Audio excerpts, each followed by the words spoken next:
Good day, ladies and gentlemen. Now I will tell you about one of the most amazing cities, its history and some interesting facts. Philadelphia, city and port, coextensive with Philadelphia County, southeastern Pennsylvania, U.S. It is situated at the confluence of the Delaware and Schuylkill rivers. Area 135 square miles, 350 square kilometers. Population 1,580,000. Philadelphia has been described both as the elegant but rather jaded great lady and as the overage and sickly spinster of American cities. A more realistic look at Philadelphia, however, shows it to be a very modern and vigorous city, a rising ingracious counterpoint to the deep serenity of an older city that has provided gentle but firm intellectual, economic, and humanitarian direction to the nation at whose birth it played midwife. Philadelphia, the largest city in Pennsylvania, displays many characteristics of a small town. Its many trees, parks and other open spaces, and its quiet pace of life reflect in various ways the genteel Quaker heritage bestowed on the city by its founder, William Penn. Nearly everywhere are dignified reminders of the colonial and revolutionary city and of Benjamin Franklin, a Philadelphian by adoption, who left his imprint on innumerable ongoing institutions, both cultural and commercial, in the city. Beneath this facade, however, Philadelphia represents an urban cluster of national and international stature. Its place in history was secured by its role as the location of the signing of the Declaration of Independence, the Constitutional Convention of 1787, and second U.S. national capital. The Port of Philadelphia and Camden, one of the largest freshwater ports in the world, is the major element in the official agglomeration of Delaware River ports, collectively one of the busiest shipping centers in the world. The enormous industrial production of the city and the surrounding metropolitan area represents a continuation of Philadelphia's early leadership in the Industrial Revolution and in American commerce and finance generally.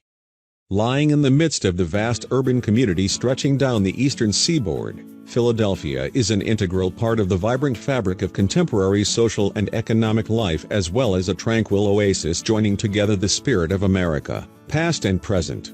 Philadelphia's gently rolling site extends from the Delaware on the east across the Schuylkill and beyond. The coextensive boundaries of Philadelphia city and county remain essentially as defined by the Consolidation Act of 1854. The grid of streets in central Philadelphia, the first U.S. city to be so arranged, follows the original plans of William Penn. Midway between the two rivers, Penn Square, occupied by City Hall, is the center of the plan. The building itself, opened on January 1, 1901, is one of the city's great monuments and is the largest example of French Second Empire architecture in the United States. The oldest sections of Philadelphia, Southwark, Society Hill, and the Independence Hall area, lie to the east, along and inland from the Delaware.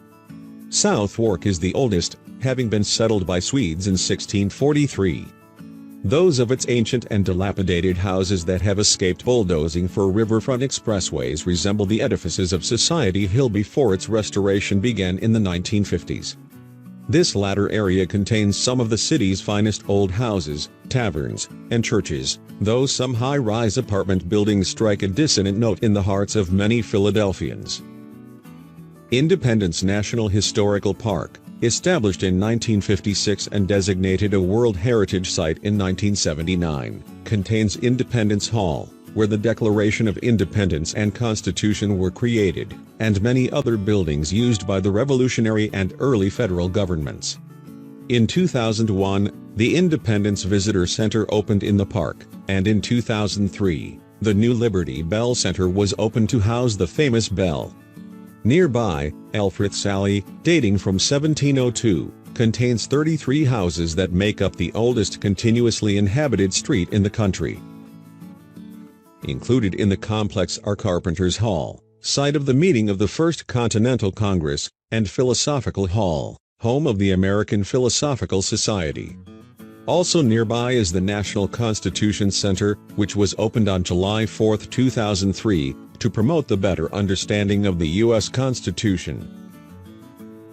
Though Philadelphia has had most of the characteristics of an ethnic and racial melting pot nearly from its start, it lacks the steaming hurly-burly visible everywhere in its behemoth neighbor, New York City, about 90 miles, 150 kilometers, northeast. Philadelphians by and large are not a street people, and their orientation has been so traditionally toward the home that the city became known as a city of homes. Philadelphians are also great joiners, giving the city more social and other clubs than any other in America.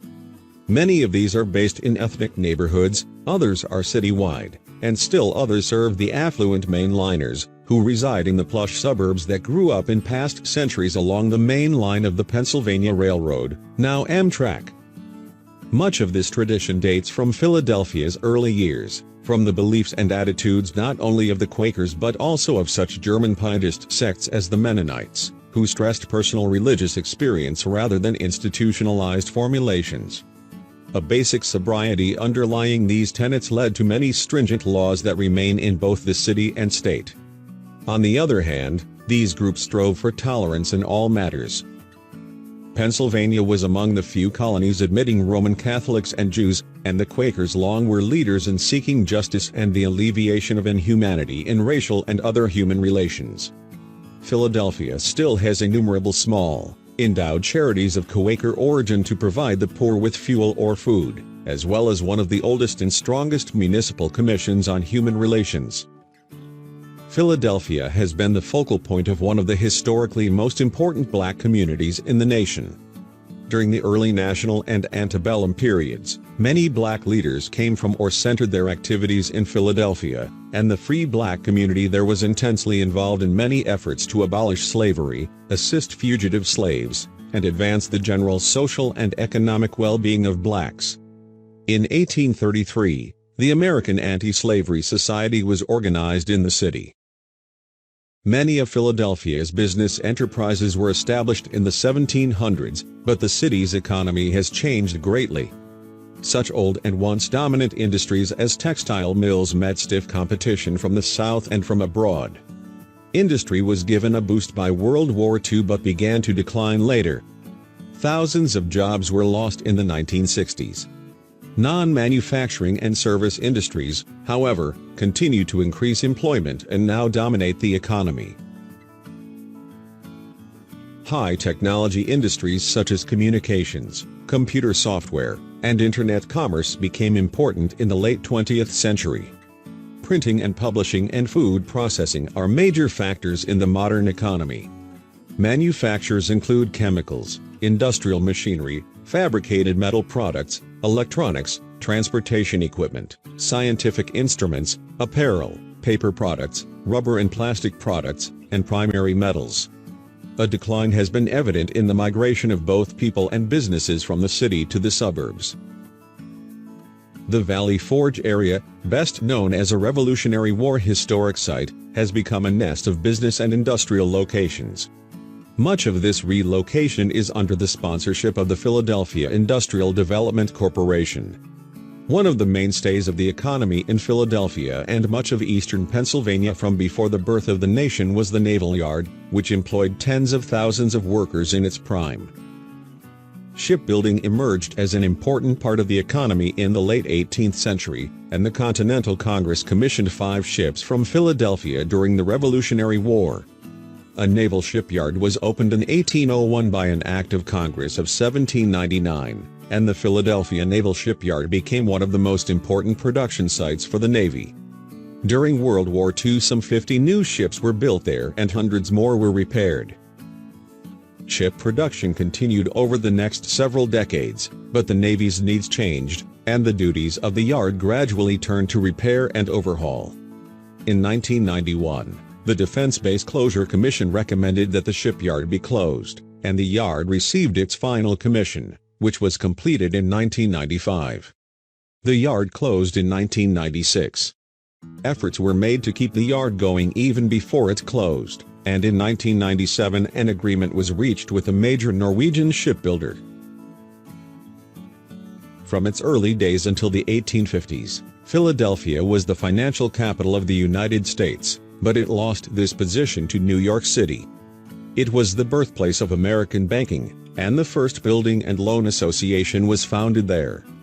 Philadelphia also supplies the stock and exchange services demanded by modern business. The Philadelphia Commercial Exchange was set up in 1868 as an outgrowth of the older Corn Exchange Association of 1863 to regulate the then flourishing grain and flour trade.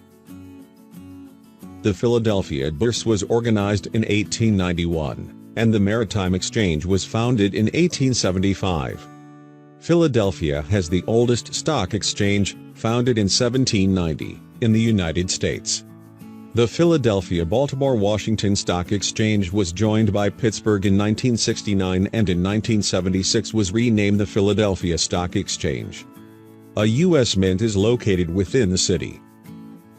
The city-county consolidation in 1854 was a result of the inability of a colonial-type government by committees to adapt to the needs of a growing city for new public services, for example, better streets, police, transportation, sanitation, and schools.